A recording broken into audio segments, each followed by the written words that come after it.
پاکستان کے سینئر صحافی تجزیہ نگار حامد میر نے مسلم لیگ نون کے حوالے سے نیا پنڈورا باکس کھول دیا ہے۔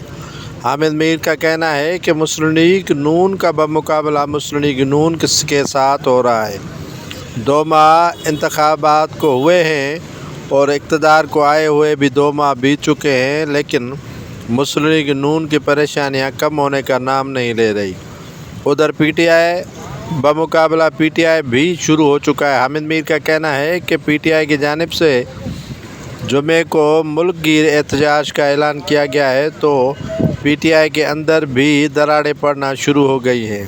حامد میر کا کہنا ہے کہ مسلم لیگ نون کے رہنما جاوید لطیف نے انکشاف کیا تھا کہ شیخو پورہ کی 5 نشستیں 90 کروڑ میں مینیج کی گئی تھیں، لیکن رانا ثناء اللہ نے اس بیان کی تردید کرتے ہوئے کہا کہ جاوید جو ہیں وہ جھوٹ بول رہے ہیں۔ رانا تنویر کی کامیابی پر انہیں جلن ہو رہی ہے۔ اگر رانا تنویر نہیں جیتتے تو سارا معاملہ اتنا گمبھیر نہیں ہوتا۔